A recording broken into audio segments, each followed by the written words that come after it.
Hi, hello, and welcome. Advent of Cyber 2024, Day 4, here we come. Today, I record this a bit later, but still, I hope you'll forgive me that. Today's topic is Atomic Red Team.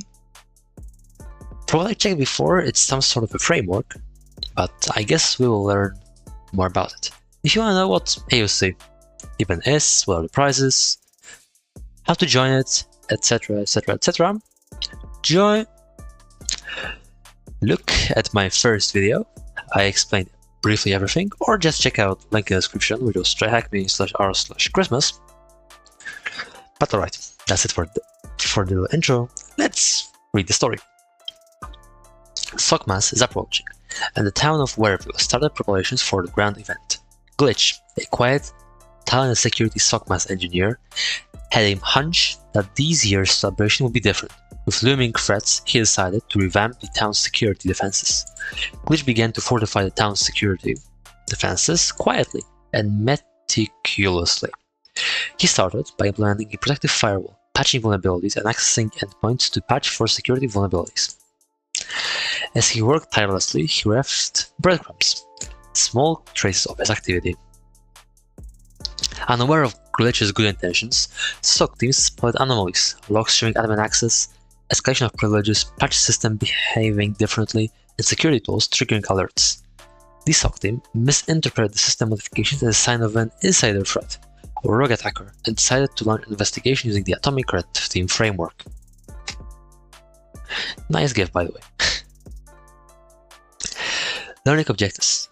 Learn how to identify malicious techniques using MITRE attack framework, how to use Atomic Red Team tests to conduct attack simulations, how to create alerting and detection rules from the attack tests. Alright, we have a VM, but we also have a split screen. That's nice. Let's start it. Yes, it's gonna pop here.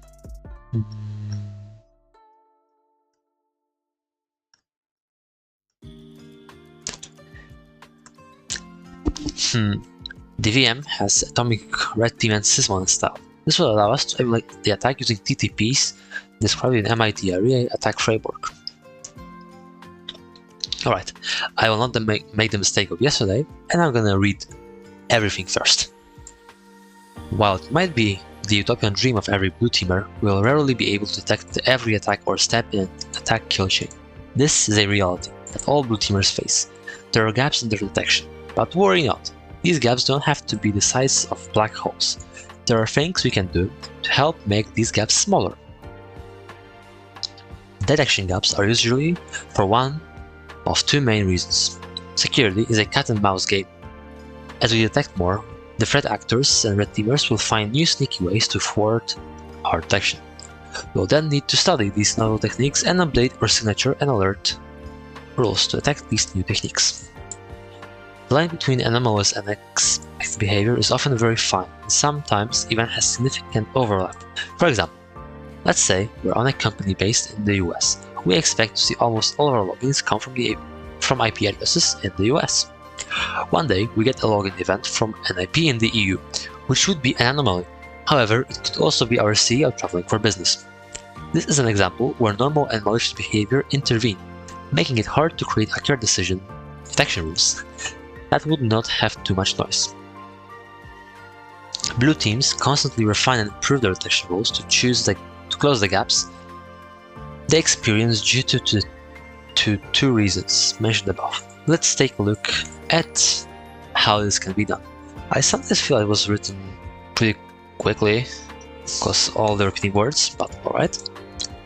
Oh, this chart, I know this chart from AD networks. Before diving into creating a new detection rules, we first have to discuss some key topics. The first topic is to discuss the cyber kill chain.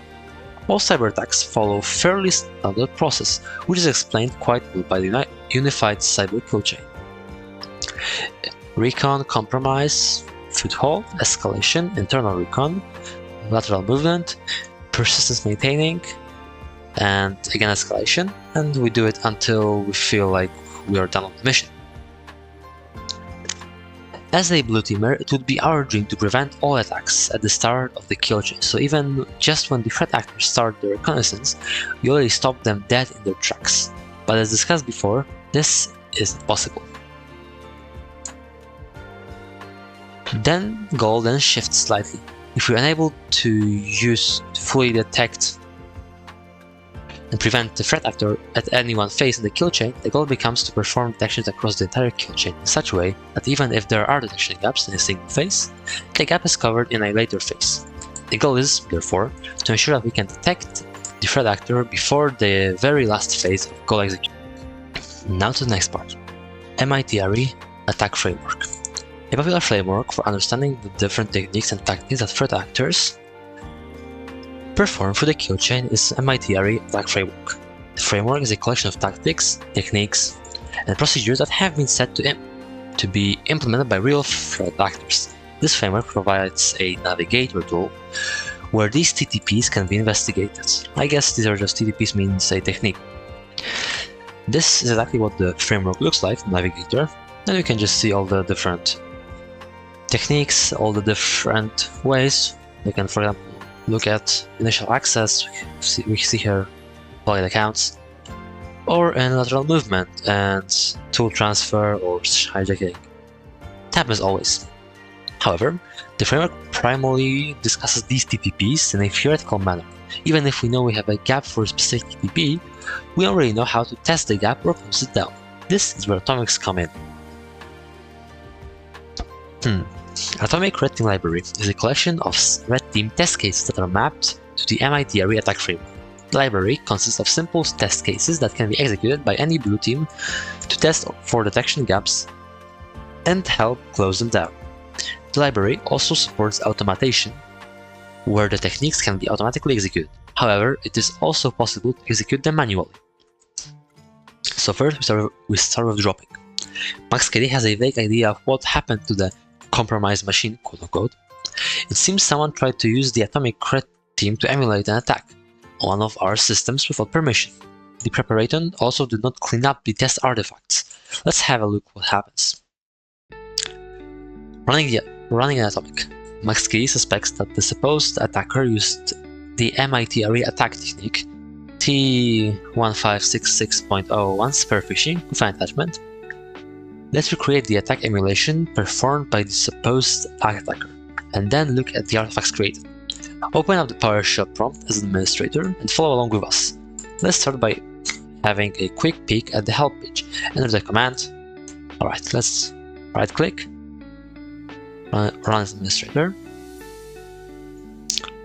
Done. You can have get, not zero, but this help. Invoke atomic test. That's it. Let's not invoke. Let's invoke. Yeah. I always mistype this stuff. Invoke atomic test. Now we see exactly the same syntax. We can here specify technique, details, test numbers, to clean up, and all that. The help above only shows what parameters are available without any explanation. Even though most parameters names are self-explanatory, let us have a quick overview of the parameters we will use in this walkthrough. The first specify atomic technique, you can use the TXXX value, and this can be also omitted. As we see here, we can show the details, title of each test, provides a check if all necessary components are present for testing, test you want to execute using the complete atomic test name, sets the test you want to execute using the unique test identifier, and sets the number of tests, and to clean up everything. Alright, let's run the first command. We can build our first command that we know which parameters are available. We would like to know more about what exactly happens when we test technique T1566.001. To get this information, we must include the name of the technique we want information about, and then add the flag -show details to our command. Let's have a look at the command we constructed. So we start with invoke atomic test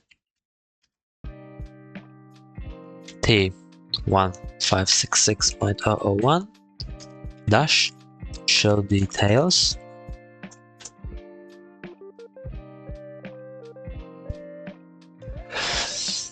we got some result, and I guess it's the same one here with item some JSC path.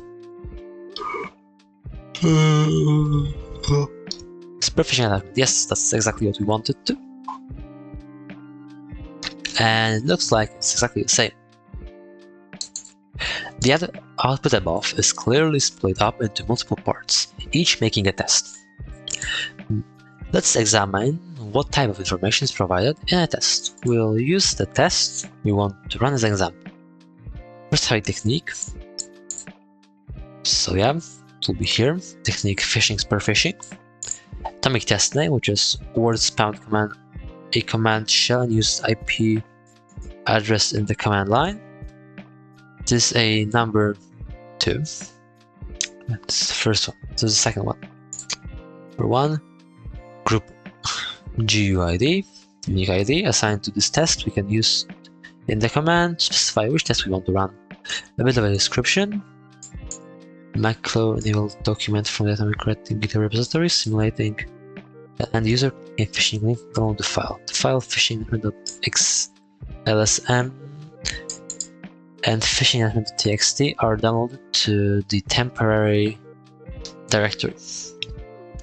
All the attack commands here, so we then execute these two and invoke web request.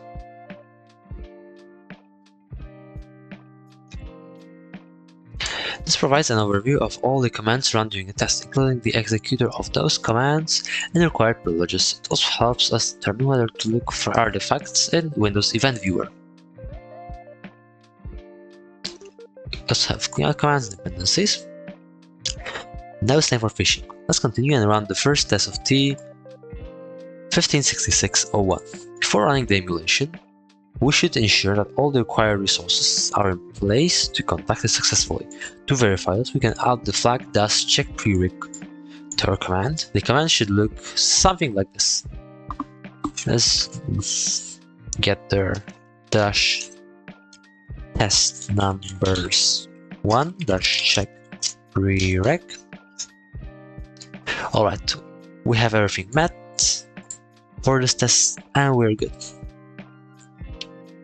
This command will use data included in dependencies part of the tails to verify if all required resources are present. Looking at test 1 dependencies of the T1566 atomic, no additional resources are required. Run the same command for test 2 and it will say that Microsoft Word needs to be installed as shown above. Let's run it. Yep, Microsoft Word must be installed.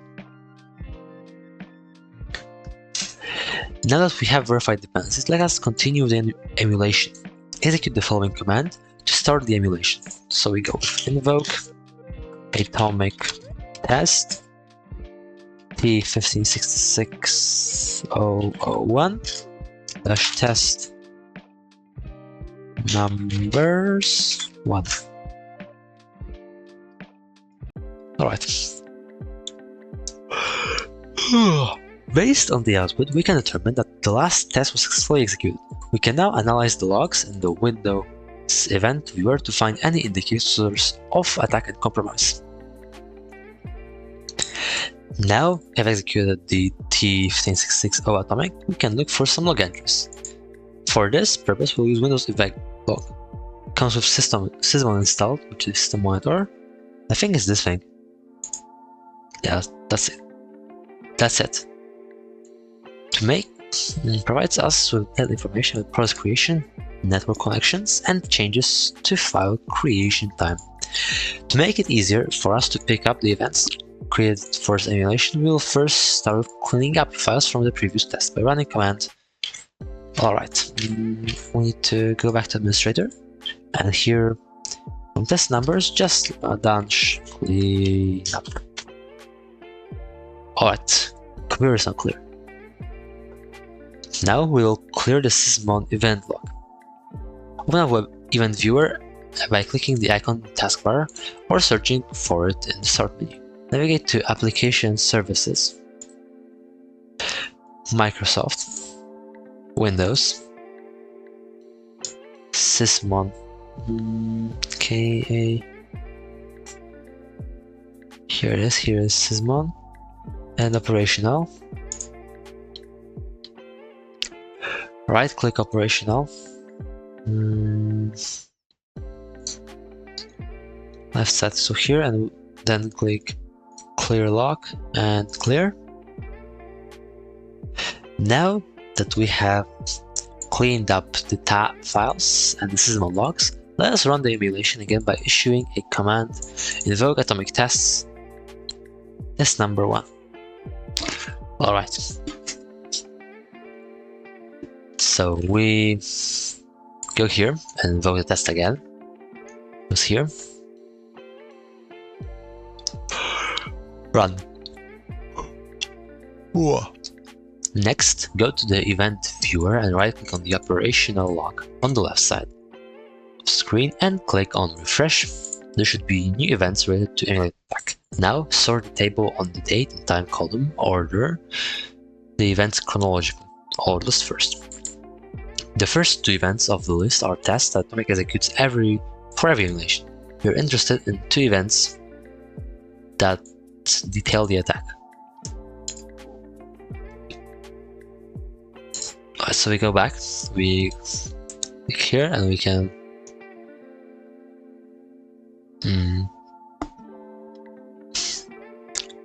click on refresh. So we go to operational log and left hand side of the screen, then click on refresh.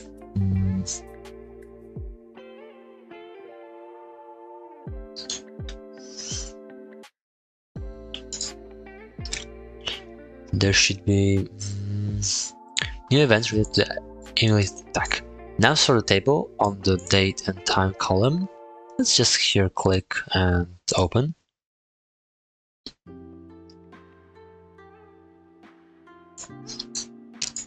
And maybe scroll down, maybe there'll be something interesting. Alright, let's just stand deferred.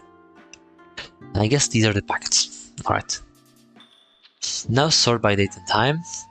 Order to events chronologically, oldest first.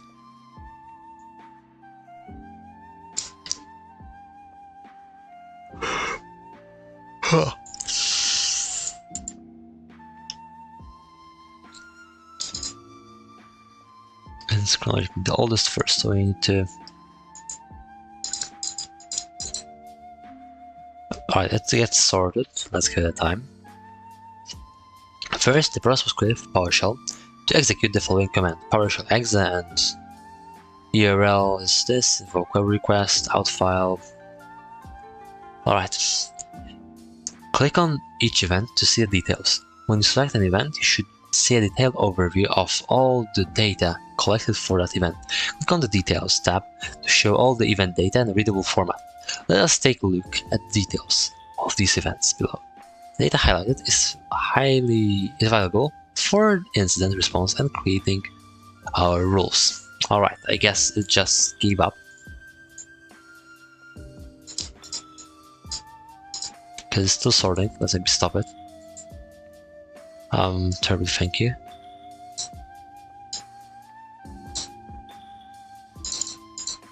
How did I remove it? If I guess we just click here and just click clear log, It's empty now, so I can rerun test, and it should get me some log pollution here. But I guess I just erased the wrong log, but I don't know. I hope they won't bite me for it.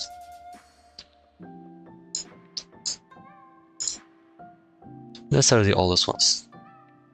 This is the first one that processor made. Alright.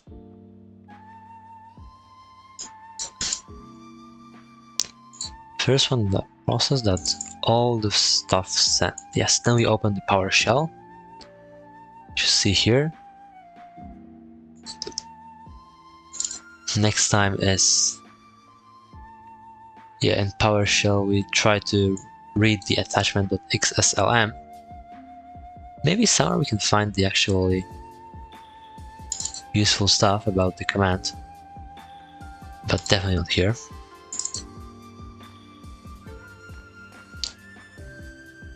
Parent command. Here has a command line, but it's definitely not this one.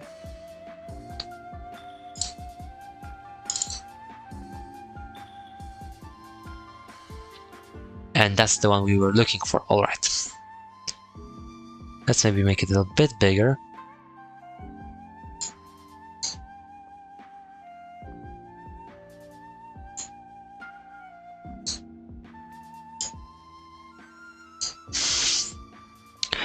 Click on each event to see details. When you select an event, you should see a detailed overview of all data collected for that event. Click on details to show all the event data in readable format. Let's take a look at details of these events below. The data highlighted is valuable for instant response and creating alerting rules. We have the USC time, or UCC time, yeah. Process ID. It will of course be different. There's something else. But there is the parent command line.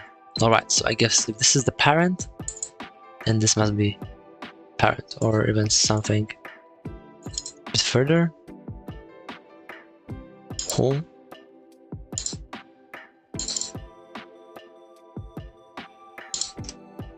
Just an execution. Then we end up with security policy. Let's maybe stick to this one. We've got the parent command line, and that's... No, we've got the actual command line. That's what counts. Navigate to C user administrator, update a local temporary directory, and open the file phishing attachment.txt. The flag included in the answer is the answer to the question. Make sure to answer the question now, as the cleanup command will delete this file. Alright. Let's go to C users administrator. This will be we have data local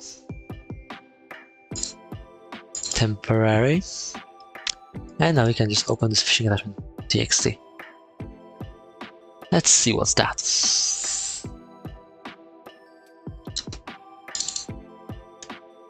Right, something is launching. We finish on the alerting on the atomic. Close the second one and open the third.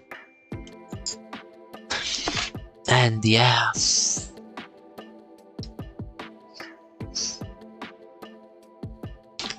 gonna load because the VM. Alright, we're finishing. That's great. Well, you work, my dear friend. I really hope so. I have an idea.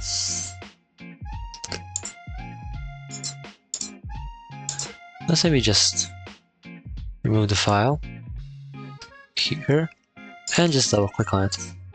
And we can now read the rest. In the previous paragraph, we found multiple indicators of compromise through the Sysmon event log. We can use this information to create detection rules to include in our EDR, SIEM, IDS, etc. These tools offer functionalities that allow us to import custom detection rules. There are several different detection rule formulas, including Yara, Sigma, Snort, and even more. Let's look at how we can implement the artifacts related to 15.66001 to create a custom Sigma rule. Two commands painted with the lack of compliance, they focus on red flag contail the invoking web request. Command line. We can use multiple parts of this artifact to include in our custom Sigma rule. First command to run the following script behind the scenes, so when invoke web request is run solely from browser, then I guess that's some kind of a problem. If not a security issue by any chance. We have the URL, so we can let's close this thing. Yes, close, close, close. It's going to work now.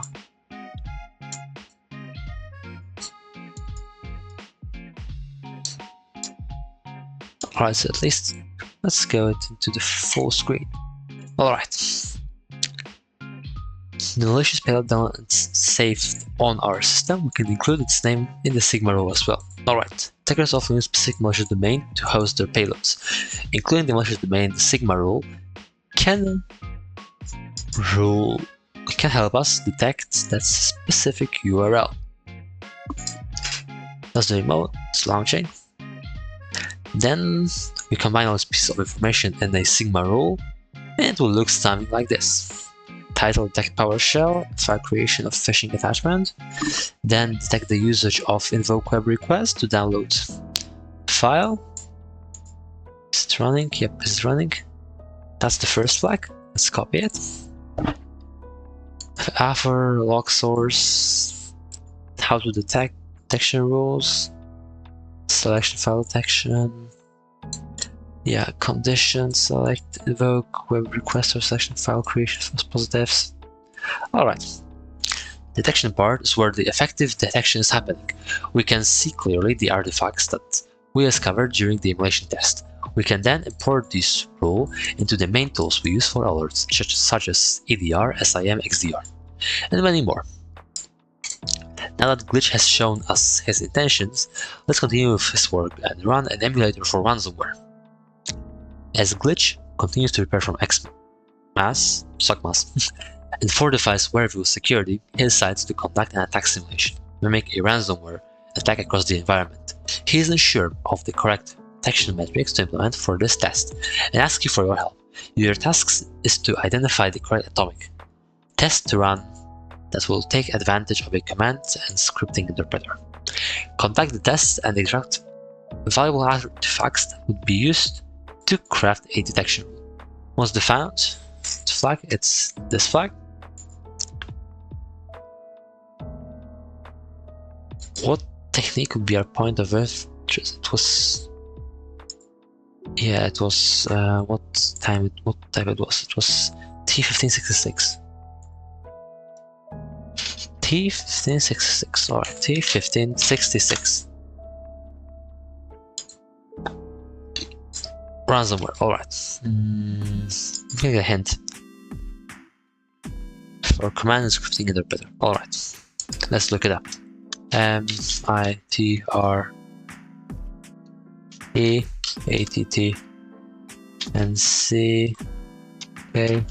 shell and what? For command and scripting interpreter. Let's search it. Command and scripting interpreter.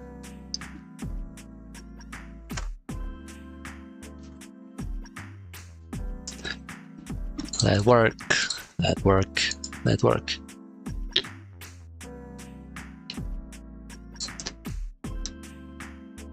It's T1059.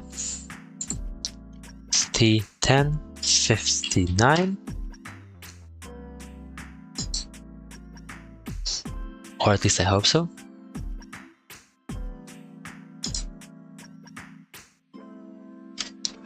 Oh. What attack subtechnique ID focuses on the Windows command shell? Alright, I don't need that. I can just click this link and go straight up to MITRE. I'm gonna disable my VPN. Makes no sense to run it right now, so we are still using. Yes, it was alright. What is the name of the atomic test we simulated? And yeah, maybe we can just make it a bit bigger. Links in advance.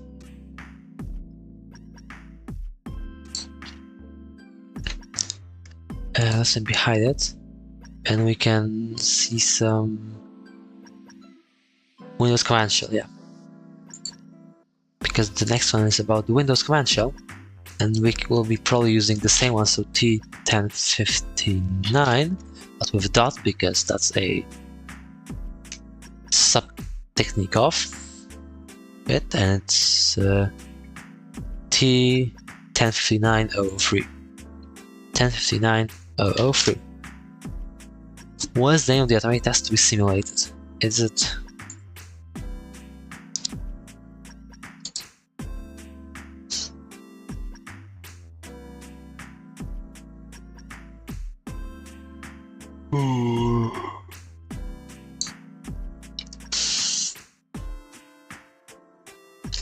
the atomic test here as the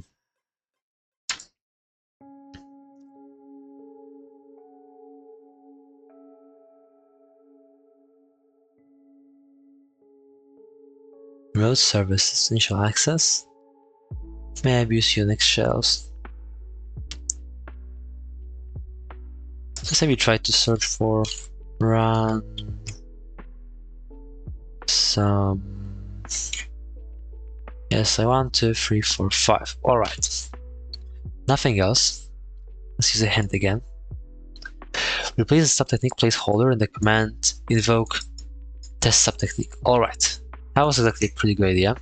So let's just maybe start with invoke atomic test T1055 59, yeah, 59 .003 dash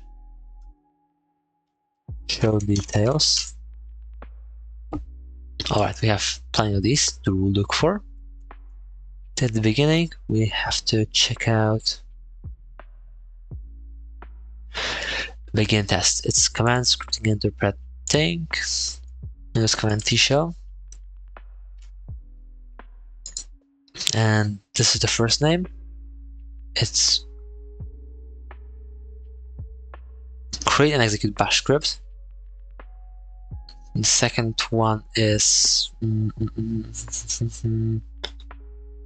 test begin text. Write text to a file and it displays it. It's not and here, so it can be. Suspicion execution via Windows command shell. It doesn't match there. This would probably be this one. So simulate black byte ransomware print bombing. Let's do the copy.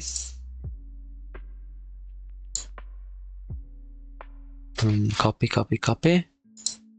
Do I get to paste here? Yay! What is the name of the file used in the test? Let's read it here. Then it runs some ransomware. It's changed to be mimic black bytes one. It's Wereville ransomware.txt. Let's copy it. Copy.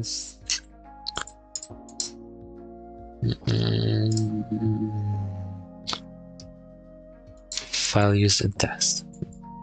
Wereville ransomware.txt. Exactly. Alright, so let's maybe just run it. I don't think we have anything else left to do. And it will be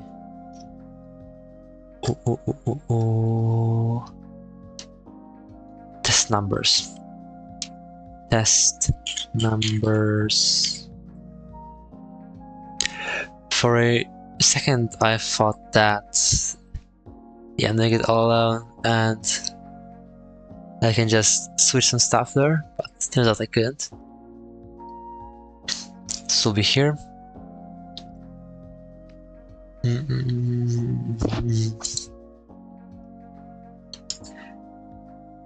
This number 4. Yes, this number 4. Let's just run test numbers 4. Yeah.